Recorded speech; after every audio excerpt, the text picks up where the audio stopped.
The Kardashian-Jenner family is niche. No one knows who they are outside of their small cult following, so I will forgive you if you don't know who Kim Kardashian is. Kim Kardashian is a business owner, socialite, model, and reality star that rose to local celebrity status in the late 2000s alongside her totally normal middle-class family. Your total is 19,723. That's after your discount. 19,000. Along with being a niche micro-influencer, she's also known for the close bond she has with her children. In fact, she once stated, "There's nothing like being a boy mom.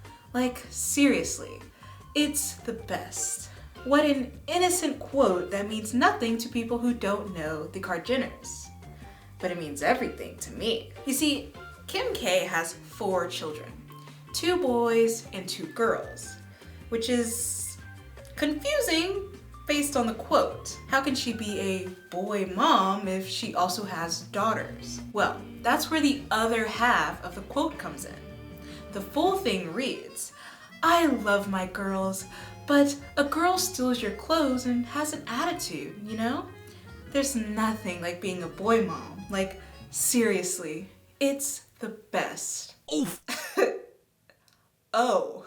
Kim Kardashian finds easy camaraderie with an entire subculture of moms on TikTok, known deceptively as boy moms.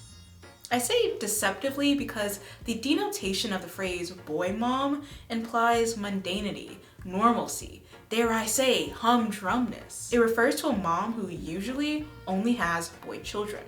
But the community I stumbled upon on TikTok is anything but simple. Whereas to us, calling oneself a boy mom when you have children of other genders is strange, it's actually quite common in that community. Mary Holdenridge Walrath considers the term an internet colloquialism, which refers to a specific kind of parent who is perceived as being overly fixated on their male children, often to the detriment of other female children or people in their lives. End quote. Because Kim Kardashian is so niche, we don't know enough about her parenting, besides everything we see on reality TV, to say that she mistreats her daughters in favor of her sons.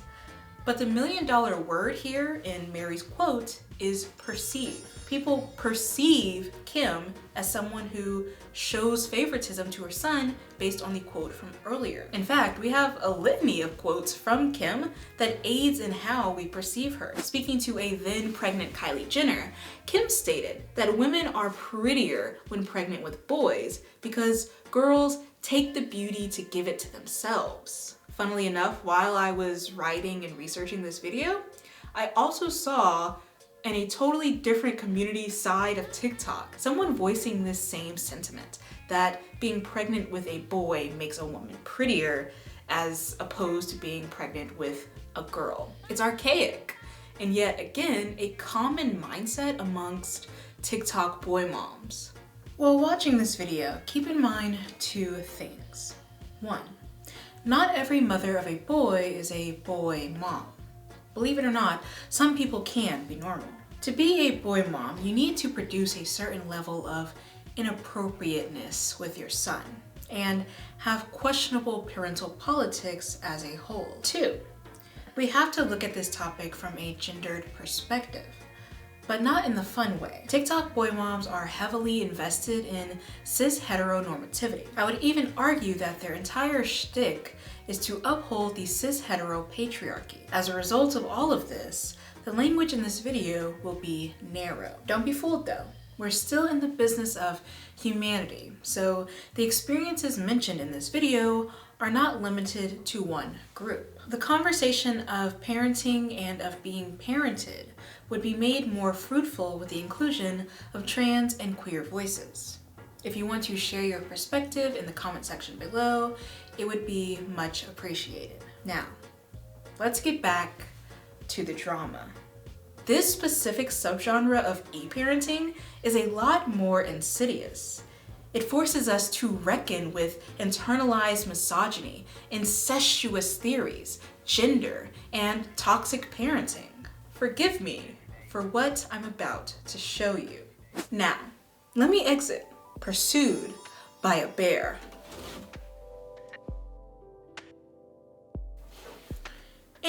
who has ever written about boy moms, whether that be video or article, has talked about pick-meism.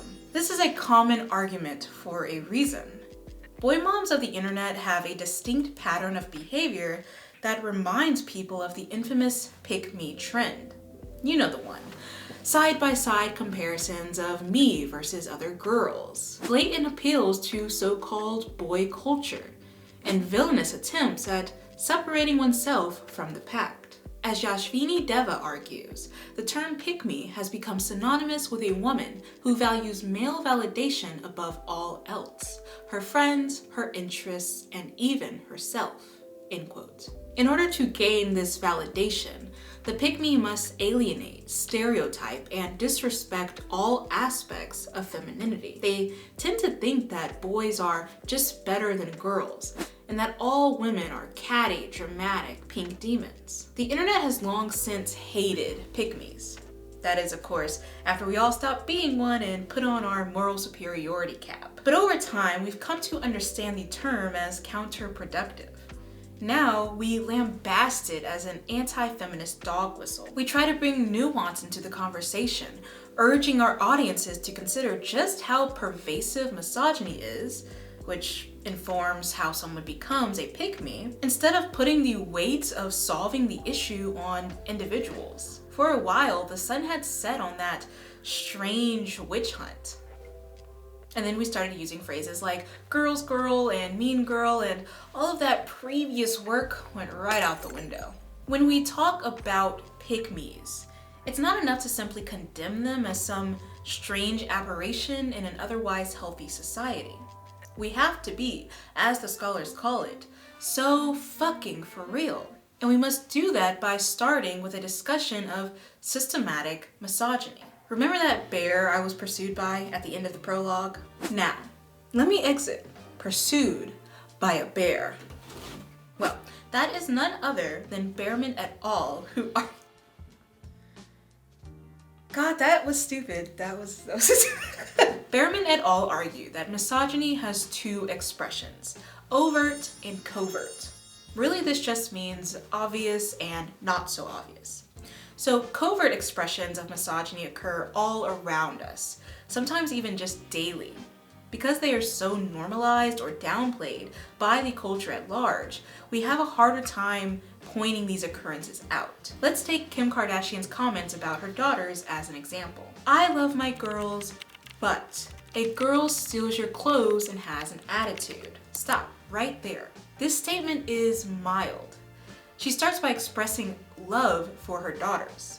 I love my girls, but, and then she adds in a stereotypical jab against all girls and all women. Girls steal your clothes and have attitudes. It's such a common belief and seems so harmless that people may not be able to articulate what makes it wrong. The going argument is that Kim can't be misogynistic because she's a woman. She's potentially raising future women, and she doesn't hate women. She even buffered her statement by saying that she loves her girls. What are we, snowflakes? And besides, women do be shopping, as the Oracle says.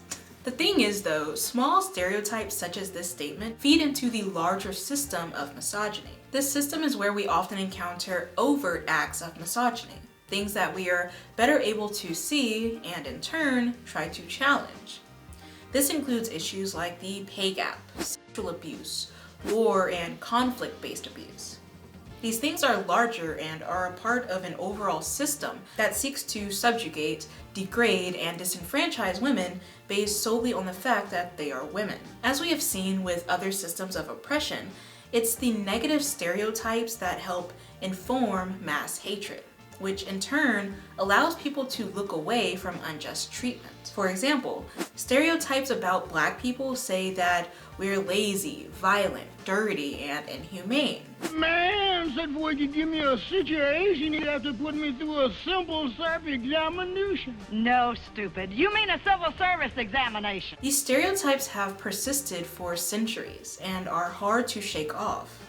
They've informed how the United States treats Black people, past and present, through the degrading Jim Crow laws, through environmental racism, through housing and medical abuse. Small things, such as saying Black women are inherently strong or feel no pain, inform big things, like doctors ignoring a Black woman's concern during pregnancy or childbirth, resulting in her death. Such is the case with misogyny as a whole. Our cultural belief that women are inherently bad or wrong in comparison to men is pervasive. You know that Kamala Harris meme that's running rampant around TikTok right now? You think you just fell out of a coconut tree? You exist in the context of all in which you live and what came before you. Likewise, a person who lives in a misogynistic society will eventually soak up all of that hatred and misjudgment. They will internalize it. Behrman et al. Argue that this internalization of misogyny tends to happen the most around adolescence, which is described anywhere from 10 to 19 years old. This aligns with the typical age of so-called pick-me's. Most of the pick-me trend happened when I was a tween and early teen. I had shifted suddenly from my admiration of bands such as One Direction to more edgy alternative bands like Pierce the Veil. I reshared images clowning on Nicki Minaj in favor of Black Veil Brides, who I didn't even listen to at the time and never would. And honestly, what I was criticizing Nicki Minaj for back in the day, that doesn't even hold a candle to what I should criticize her for now. I have freedom of speech, and everything I'm saying is true. I even made fun of Twilight, which, if you know me now, seems absurd. Pick-meism is a rite of passage. An unfortunate one, a damaging one, but a rite of passage nonetheless. We typically age out of this phase. As James Baldwin once said, we vomit up all the filth that we had been taught about ourselves and half believed before we're finally able to walk on the earth as though we have a right to be here. But what about the people who, well into their adulthood, have yet to escape the confines of internalized misogyny? There are numerous TikToks under the boy mom tag that feature a dislike of girl children and a preference for boy children. Aesthetic videos boast comments such as, "Being a boy mom is the only mom I want to be," and "Boys are the best. Boys are so special. I'm so glad I have all boys." Of course, I can't be biased. There are similar girl mom videos that also depict a strange gender favoritism, and we'll get to that soon. For now, let's focus on boy moms and their aversion to girl children and girls in general. There's a very popular boy mom creator on TikTok who documents her children's lifestyles. To my knowledge, she has a majority of girls and one boy. Still, she tags her videos as boy mom and even toxic boy mom. I won't be sharing her name with you if you can respect that. And instead, we will call her Sarah. So, Sarah posts a lot about her son. In one infamous video, she stated, "I never thought that I would be that toxic boy mom." I love my 4 kids equally, but that last little boy just hits different. He hits his sisters, he punches them. I'm like, maybe he's having a hard day. Wow, you actually did it. You made me speechless. I have never been speechless a day in my life. Anyways. Sounds like the firebending's back on. This is blatantly detrimental. I don't know Sarah, therefore I don't know her parenting style or how she treats her children off camera, but this one statement scares me. The idea that you allow violence to breed between siblings, regardless of gender, but especially in terms of violence against girls, all in the name of protecting and doting on your son, is dangerous. Not only does it teach your son that his actions and treatment of his sisters and girls worldwide have no consequences, in turn fueling a sense of entitlement, but it also teaches your daughters that it's okay for someone to hit them, especially family or future partners if they happen to date men. By excusing your son's actions as him having a bad day, you're potentially making your daughters feel as though their safety and peace are not of concern, at least not of concern when placed in proximity to a man's feelings. Sarah also posts a lot of videos calling her son the favorite child. In one video, she said, "Getting rid of my girls for the weekend, so I have the favorite child all to myself." In another, she quips, "Me when I hear my husband putting the favorite child on timeout." This video shows Sarah charging through the house before grabbing her son, holding him close, and giving him a cookie. Now, it has obviously crossed my mind that Sarah could be posting all of these videos for rage bait. Anger is nothing if not profitable, but even so, that doesn't absolve her of the damage this could cause her children. Even if Sarah's parenting is drastically different than what she posts online, and it very well may be, one still has to wonder, what if her kids grow up and see these videos? Even if Sarah deletes it, it's on the internet forever. Even if she tells them it was a joke or that it was for money, that might not heal the wound. If I were the child in the situation, I would be asking, why is my personhood at the expense of your fun? Why do you have to get engagement no matter the cost, and the cost is me? How do I even know you're joking? By taking your word? The same word that has been outmatched and belittled by your actions? Shakespeare once said, "It's a parade inside my city, yeah," which is so true, bestie, because this video is being sponsored by Parade. Don't look that Shakespeare quote up, by the way. Google will lie to you. So, I don't know if you've noticed, but I have a lot of assets. Despite how appealing these things seem to everyone else, they're also kind of hard to shop for. From sizing to comfortability, even to style. It is a feat to find something perfect for me. Enter stage left, Parade. Parade has a wide assortment of underthings and apparel, but my favorite item has been this luxe mesh scoop bralette. I'm literally wearing it right now.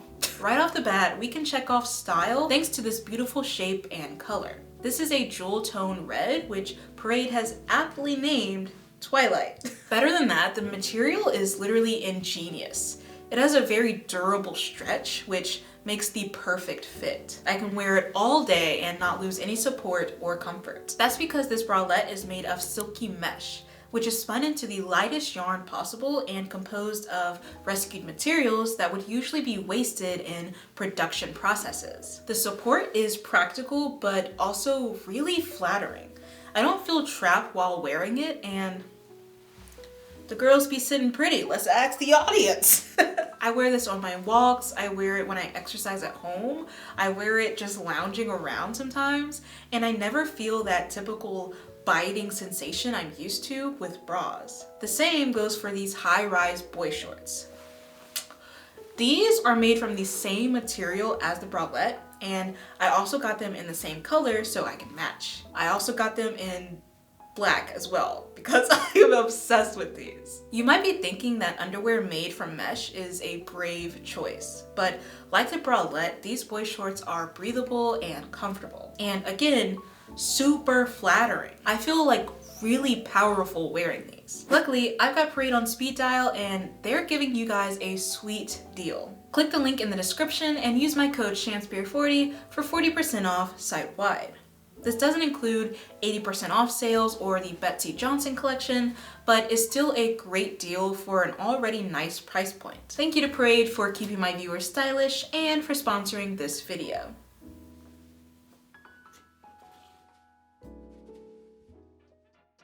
If you look under Sarah's infamous boy mom video, where she talks about favoring her son over her daughters, you'll see many people referencing Freud.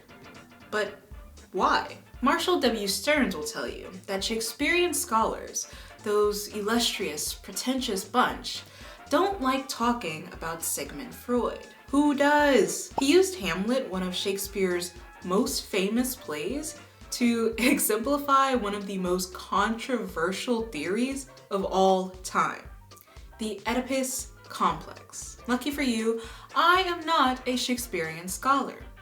I just stole his name and slapped it onto something admittedly a bit more rococo than Tudor, but My middle name is Antoinette, after all.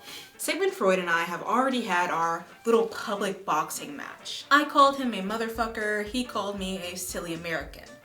Both are pretty true. In a video I posted over 2 years ago, I explain in simple terms Freud's Oedipus complex. Sigmund Freud once said, "I want to fuck my mom."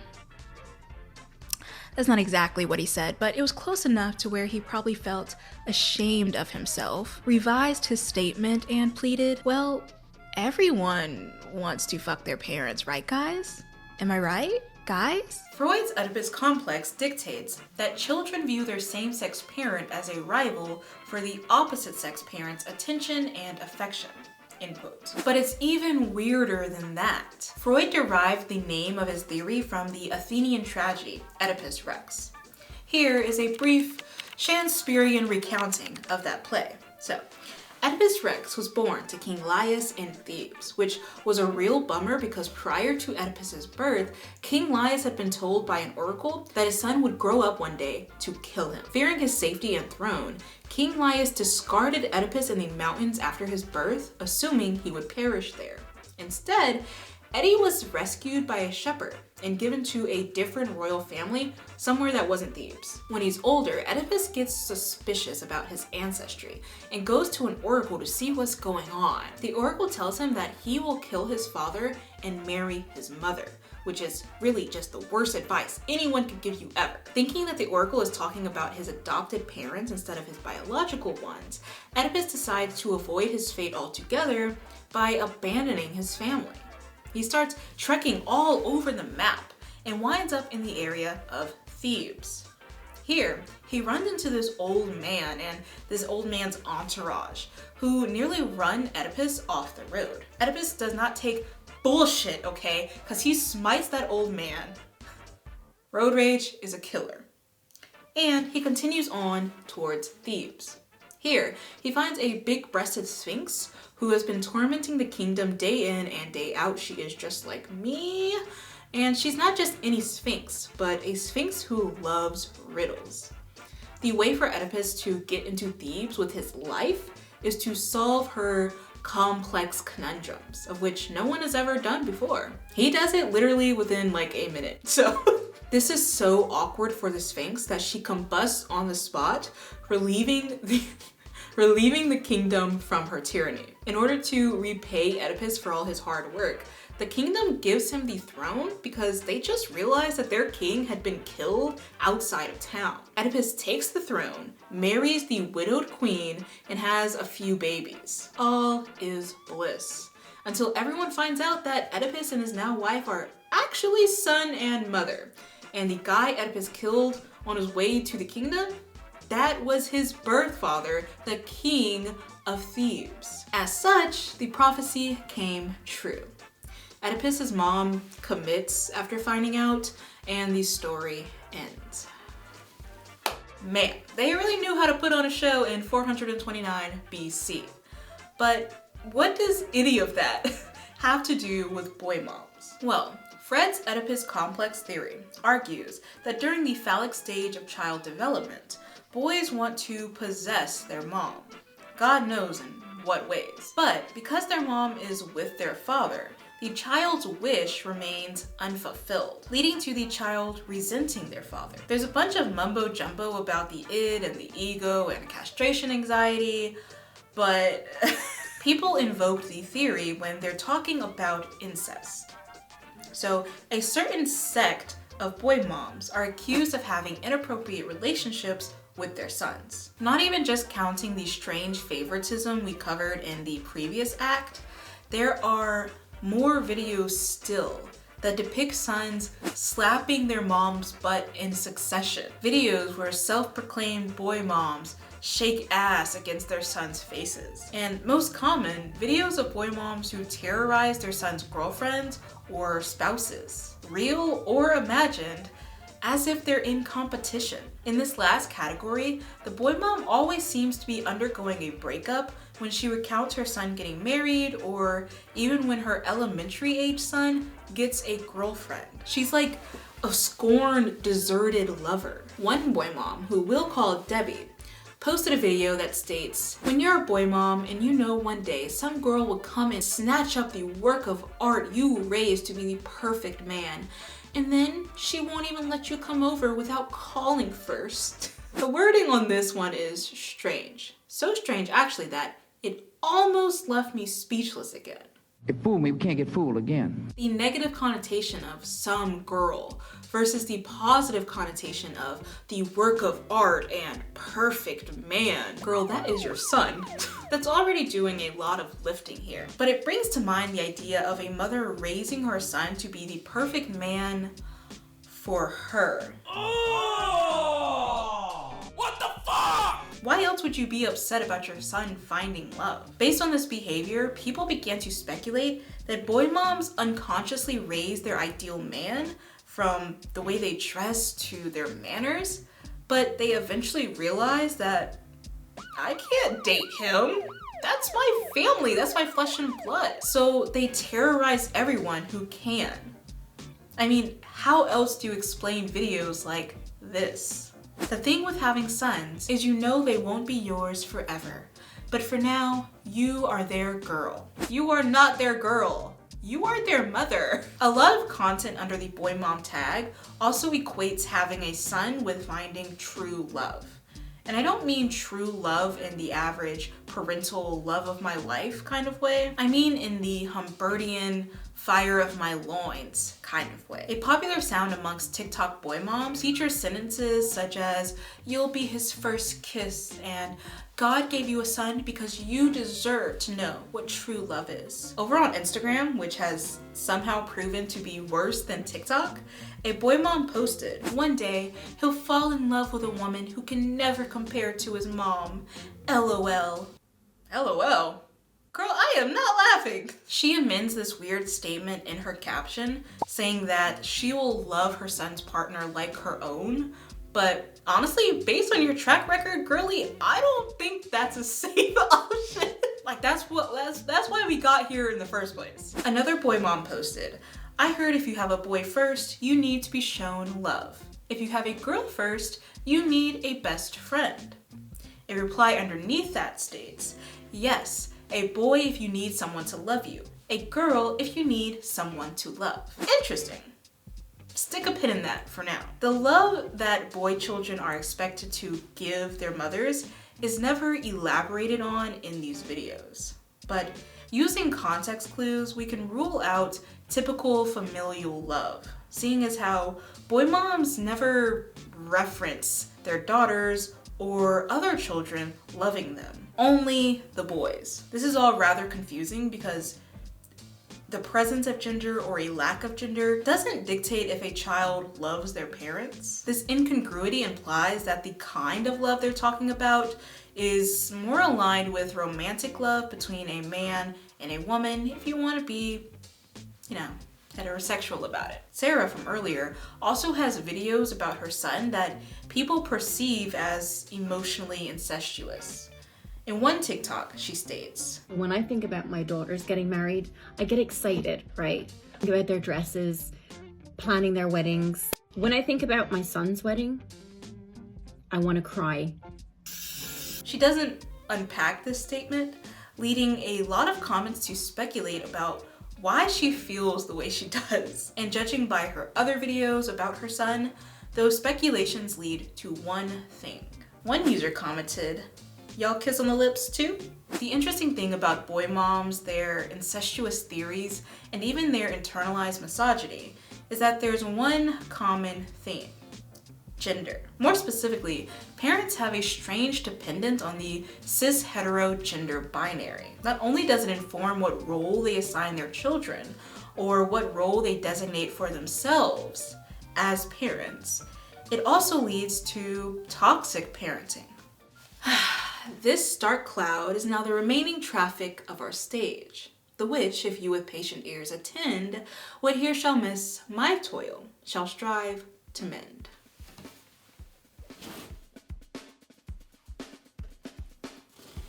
The easiest thing to understand about gender is that it's complicated.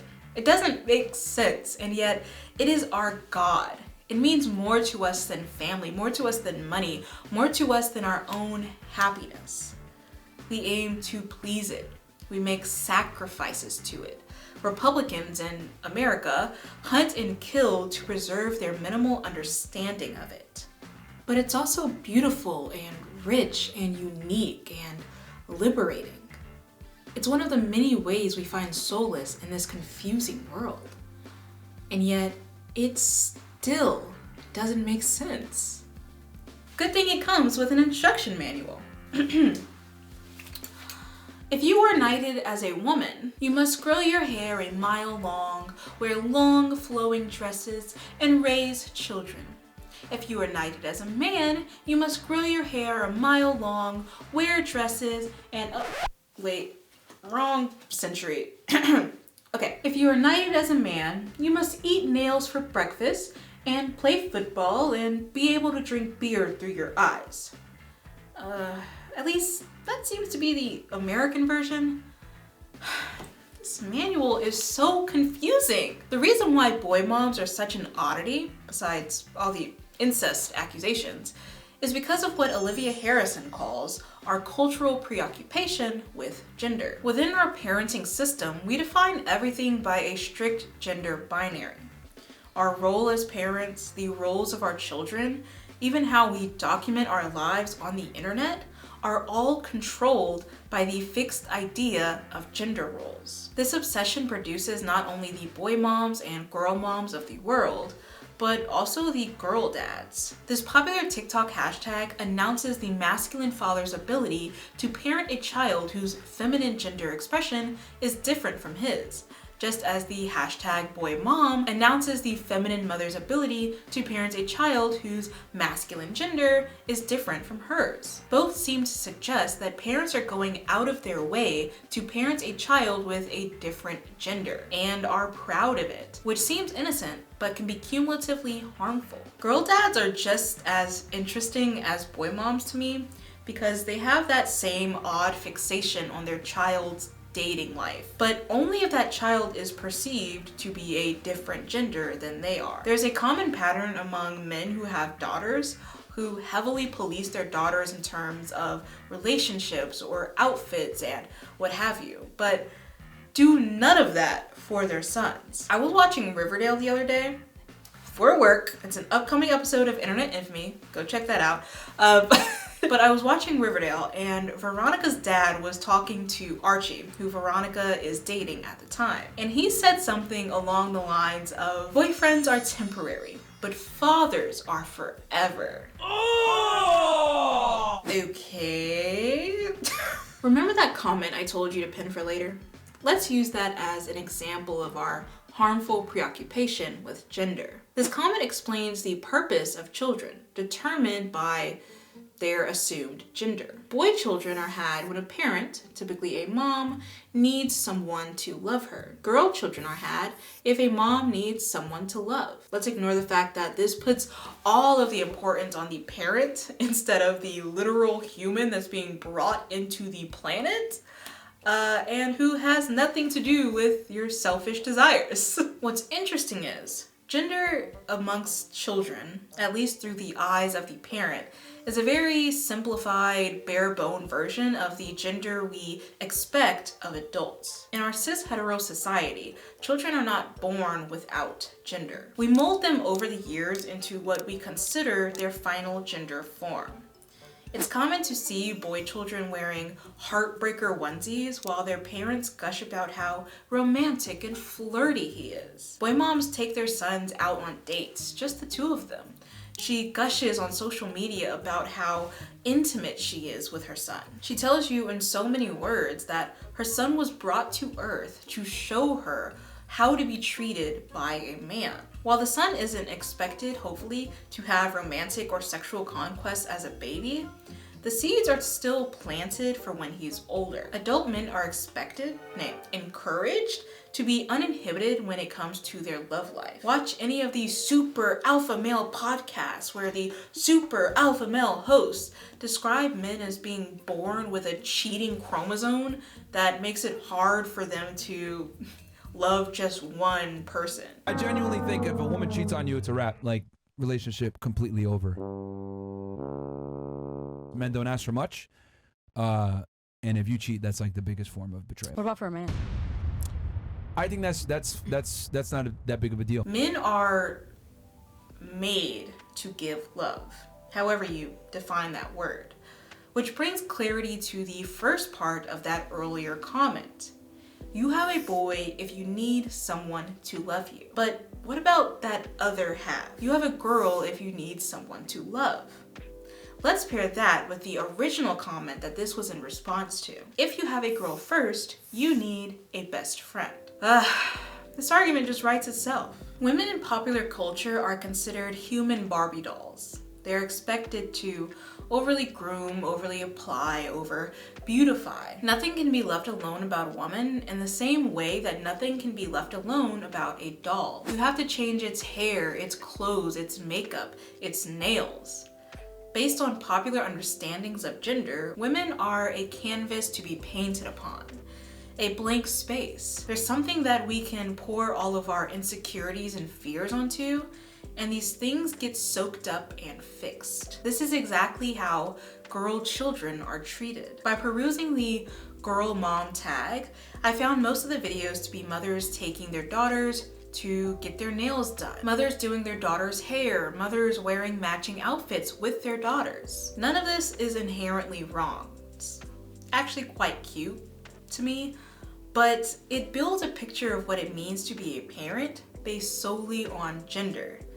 There is very little content that deals with actual parenting outside of aesthetic appeal, both in the boy mom and girl mom, as well as in the girl dad communities. And as Dr. Pabon Colon argued earlier, I don't think it's colon, but colon, argued earlier, this comes across as innocent but is ultimately harmful. It's harmful because it furthers the idea that girl children are made for a specific purpose, and that purpose is to be a human doll. For example, this is a comment left underneath a girl mom video where no parenting is taking place. It just shows someone decorating their daughter's room and showing off how cute her clothes are. The comment reads, "Dang, feeling sad because I'm a boy mom. I know I'm blessed with healthy babies, but this hits." This mother is expressing sadness because she doesn't have a child that she can dress in pink or decorate a bedroom for. She does, technically, she actually does, if we stopped caring about gender for 1 second. But the idea of owning a human doll that you can fulfill your aesthetic desire for is so strong that it makes you feel sad about having healthy children who happen to be gendered as boys. I'm getting irrationally upset here. While the boy mom tag treats boy children as thinly veiled romantic partners, the girl mom tag treats girl children as baby dolls. They tote their toddlers around the same way their toddlers in turn tote around their Cabbage Patch Kid. Girl children are objects to press love into, and that love often has very little to do with the child and more to do with the parent. For instance, another pattern I found in the girl mom community is what I will call parental compensation. This is when children grow up without their needs being met. They turn into adults and then have children of their own in order to mend their childhood. For some reason, I didn't see a lot of parental compensation under the boy mom tag or the girl dad tag. It was found almost exclusively under the girl mom tag. This is interesting because I think it adds to Harrison's earlier argument about how our obsession with having children that we view as differently gendered exposes our cultural preoccupation with the gender binary. When we have children of the quote-unquote same gender as us, we often see it as an opportunity to use them as an extension of us, which is where parental compensation comes in. Posts featuring parental compensation usually say something along the lines of, "I'm being the mother I needed." And while these parents have good intentions, the impact may not be what they expect. Your child has their own needs and desires, which are most likely separate from your own. They don't need the mom that you needed. They need the mom that they need. You're not raising a gender or raising a therapy session. You're raising a person, a human. Viewing your child as a pathway to pleasing yourself instead of viewing them as an autonomous person with their own personal concerns sets up a vicious cycle of divesting from the child and investing in yourself. And believe it or not, girl, there's layers to this shit.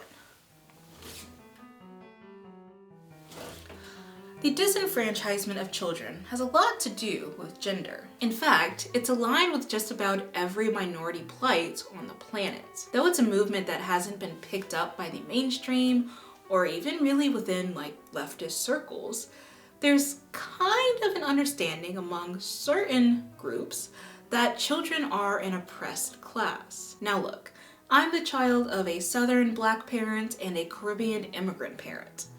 Growing up, there was no such thing as children's rights. Not in my household.